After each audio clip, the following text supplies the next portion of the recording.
All right. Hey guys, welcome to my 2 hour daily podcast. It's usually broken up into, you know, uh, 15 to 25 minute video segments, ranging a number of different topics. All usually tie back into, the financial system, and poverty, homelessness versus, the one percenters and their mega wealth, and all the finance in between the most poor people in this country. Mostly, I'm in the United States of America. The financial system ranging from as far as the top of the top most financially wealthy people in the United States of America, right down to the very, very bottom of the poorest people in this country, and then everything in between, working class, middle class, upper middle class, lower middle class, high class, upper middle high class, high class, all the way up into the tippity tip top, the capstone of the wealthiest, people in the United States of America. Get right down to the poorest of that baby that was born, that was just thrown into the dumpster, and all of it. We cover the whole entire financial system. We don't just ignore certain sections of the financial system, like for example, just ignore this entire economic sect of the population they call the homeless and poor, and just fixate on, say, working and middle classes, and the Bill Gateses of this country. No. We cover it all here. And a lot of times what we do is what normal people tend to avoid. The financial system, factions of people that are mostly ignored. We tend to shift the focus more highly on those because we want the whole picture on what's really going on with the financial system, right? Because that's what it's all about. It's the financial system is, follow the money, as they say, follow the money, right? Anyways, that's just a general overview of my channel. But we do go into all kinds of subjects, from spiritual even into demon possession, witch cults,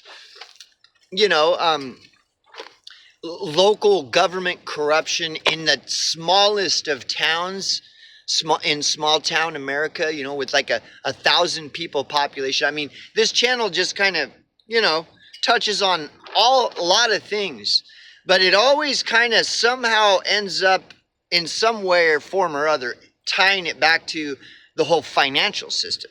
And what's interesting about the financial system is in regards to things like demon possession, witch cults, and more woo-woo types of things of this nature, is that the financial system is based on money magic. And I'm not quite certain how familiar you might or might not be with money magic, the magicians of money that just, with all the trickery and sleight of hand, there's a lot.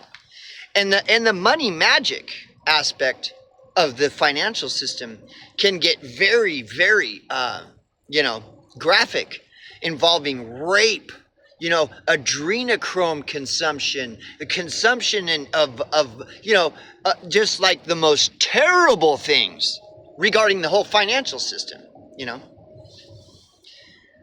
The financial system ties into money magic. Money magic, right? Does it? Oh, it doesn't. Or does it? Well, anyways, so, of course, any and everything I say could be wrong. That's why I always say, do your own research and come to your own conclusions. This video is for entertainment purposes only, mostly mine. So I had to make that disclaimer and, do that intro before I get into the video. So now let's take it down a notch. We're just going to relax. I'm going to light a cigarette, and I'm just going to I grabbed this one particular subject out of the ether and brought it in and decided to kind of just like, let's flesh this out, right? We're just going to flesh this out, this total improv. I'm not really quite sure what direction it's going to go, but because everything always ties back to the financial system, money magic, mega wealth versus mega poverty, and everything in between, including middle and working class and middle class and all this other stuff. But it always, no matter what you're talking about, you could be talking about, witchery and witch cults, and that can tie into money magic and the financial, like everything, the wizards of money magic, because everything always ties. One of the top things that like people self-proclaimed witches, whether they're actually real or not, self-proclaimed witches and Satanists and stuff. One of their top most important things in their life is money, right? Because again, follow the money. Everything always ties back into money. And instead of just focusing on the presence of evidence regarding this investigation into following the money, what we do on this channel is we don't just specifically focus solely only on following the evidence, as it were, but we also keep a pulse on the absence of evidence, because oftentimes in investigation, the absence of evidence can very well crack the investigation, because the absence of evidence oftentimes is evidence of absence. And if you watch investigative stories and stuff, you'll find this often. There'll be an investigation, and they'll be like, well, this guy, this suspect, he said that this and this and this, and based off of what he said, there should be evidence to corroborate what he said. And when we investigated, we found there was no evidence that what he said actually happened. Therefore, the absence of evidence becomes evidence of absence. And then the suspicion grows. The suspect becomes more and more a focal point, because his story that he says is not adding up. There is no evidence to support what he's saying. See, the absence of evidence can just as much be evidence as evidence itself. The absence of evidence is evidence of absence. So when we're looking at the financial system, because everything comes back to money, follow the money, as they say. But don't just follow the money. Again, the absence of money, don't just follow the presence of money, but also follow the absence of it. If money is the evidence,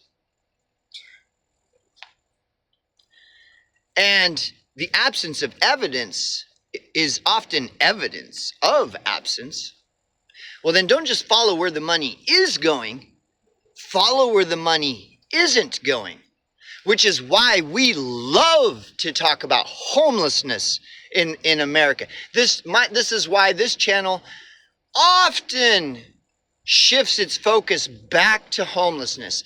And one of the main reasons why, you might ask, is because everyone tends to follow the money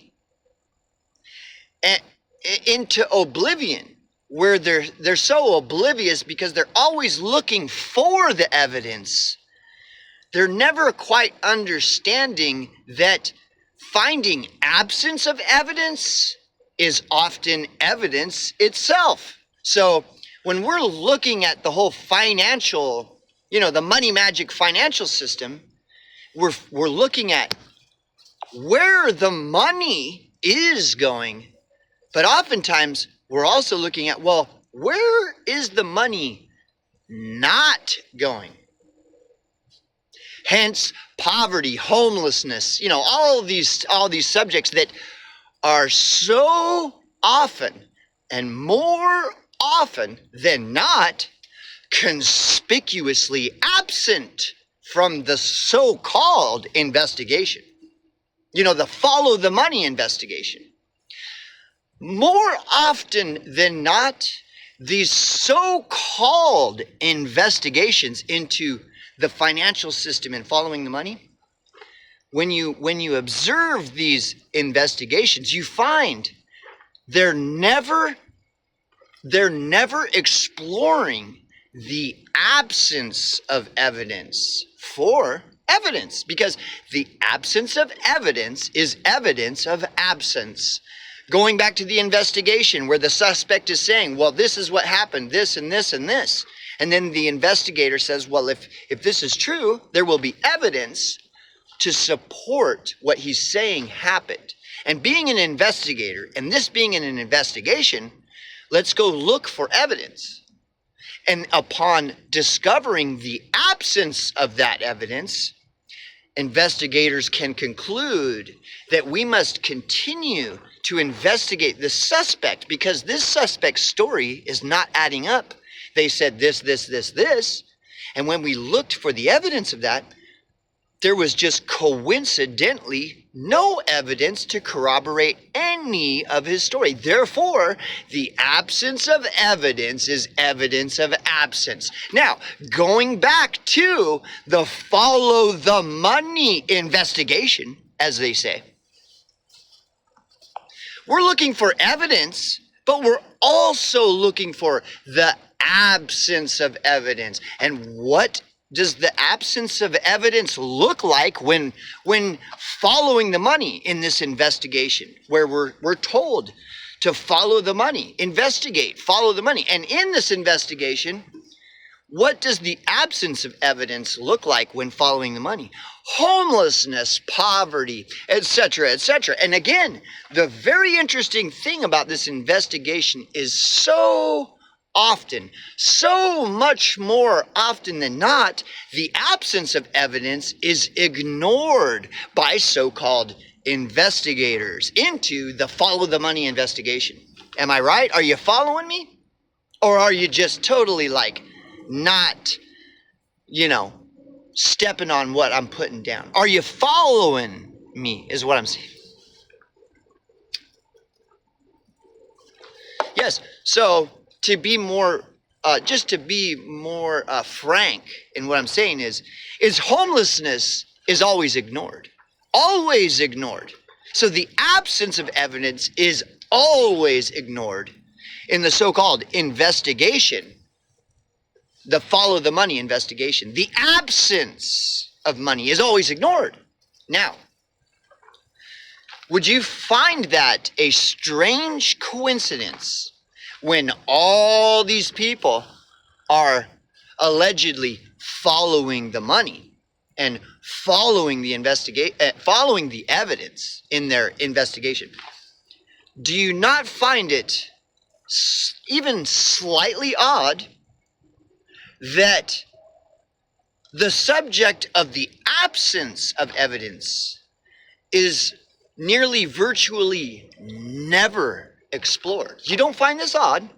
So are you an investigator? Are you following the money? Are you just pretending to follow the money? Are you just live action role playing that you're following the money?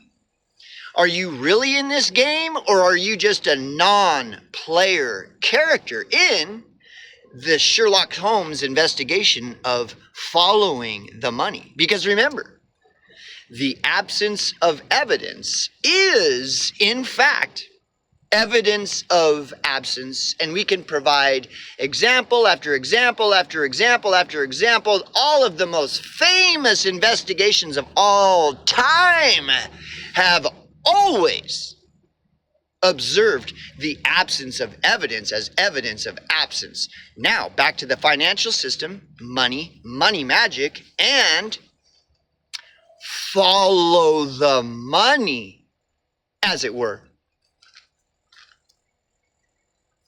Regarding the, the concept of absence of evidence being evidence of absence, which can easily be corroborated. That is a standard tool in investigation, is observing the absence of evidence. That's always the way investigation is run. Yet, mysteriously, the absence of evidence regarding the financial system and following the money is virtually never explored. Therefore, that in and of itself is an observable phenomena of the absence of evidence. Now, again, are you truly investigating the follow the money? Or are you just live action role playing? Okay.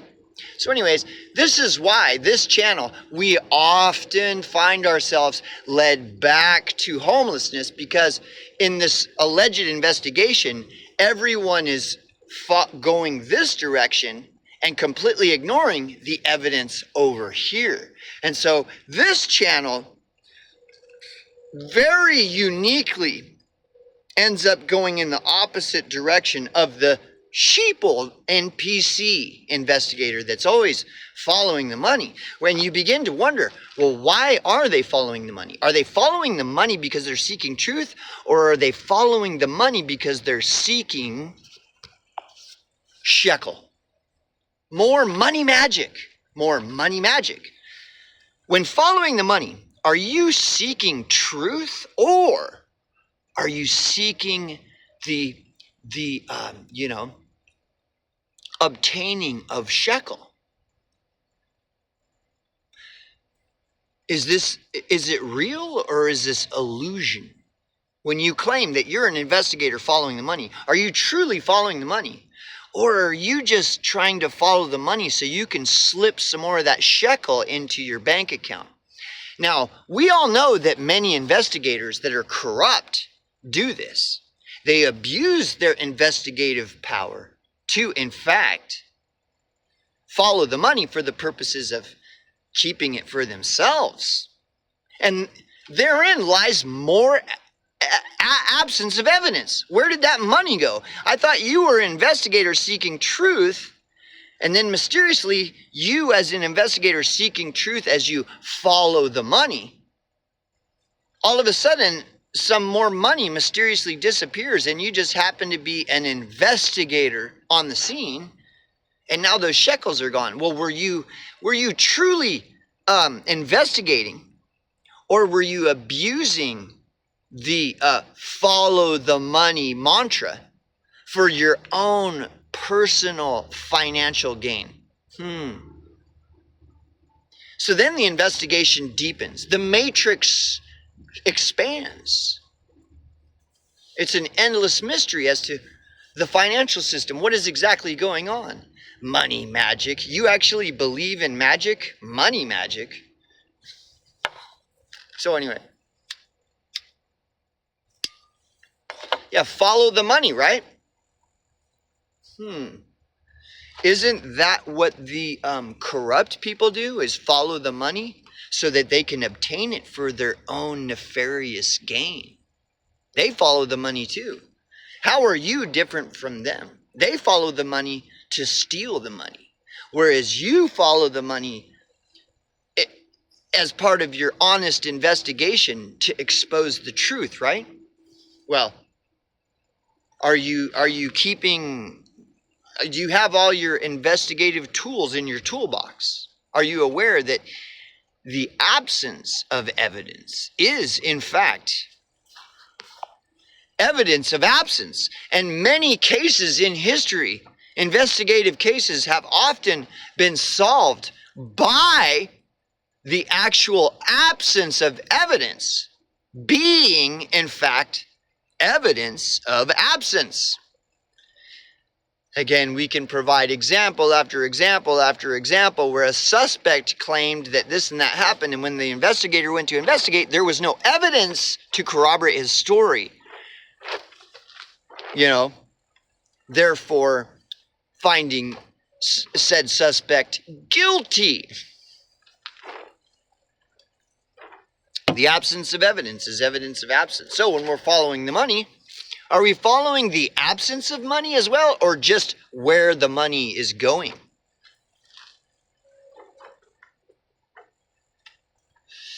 Anyhow, I know this is all very, very complex and is very difficult for the simple mind to grasp such concepts, because I'm a professional. I'm an expert. You're probably not. You don't understand what it means to follow the money. Or do you? Because if you understand what it means to follow the money, then you would agree that the absence of money is just as worthy of exploring as the money's location itself. Because the absence of evidence is, in fact, evidence of absence. So, the absence of money is easily observable all around you. Every city, every major city across this nation is plagued with homeless people eating out of dumpsters. Very strange, right? Now, they will tell you that the reason those homeless people are there is because they just did it to themselves, so don't pay attention to them. Don't pay attention to the absence of evidence. Well, isn't that what the suspect would say to the investigator if the suspect were trying to lead the investigator astray from the facts surrounding the investigation? Is, don't look at the absence of evidence. Here, I need to point you over that way. You see that? You see that? But the intuitive investigator understands that a suspect trying to direct you over there, the intuitive investigator understands that it's just as important to go this way when the suspect is telling you to look that way. The investigator knows that's a clue. This is a clue. When the suspect is saying, look over there, the intuitive investigator knows. The investigator's intuition kicks in and says, well, if the suspect is telling me to look that way, my first inclination is to look this way. Right? Or at least to make sure to look both ways. Don't just look that way if the suspect is telling you. And so what are we told? Follow the money. So don't follow the absence of money. We see where the money goes in a general way. We may not know exact specifics, but we can see in a general way where the money's going. But what we're told not to look at is where the money isn't going. Hence, hundreds of thousands of homeless people eating out of dumpsters across the nation. Don't look at them. Well, that's what mainstream media news says, is don't just ignore those people. They just did it to themselves. Don't even look at exploring why it is that the money isn't going there, because those people don't deserve the money. Look over here if you want to find out what's going on, right? Don't look over there, says the suspect under investigation for murder or whatever it happens to be. Look that way. Don't look that way. Anyways, I think I've far surpassed making this point, of which, if you observe, no one is making. Nobody is pointing this out. All you're being told is follow the money. And it's that way. Follow the money. Don't follow the absence of money. Just follow the money. And then you will discover the truth. Says the suspect under investigation for, fill in the blank, right? So, again, I think I've more than made my point on this particular thing. But we will continue to revisit it continually. Because why? Because it is constantly being, pushed aside and, covered up. So we will continue to revisit this endlessly until other investigators start to catch on and, right? We'll continue our investigation. The follow the money investigation continues, boys.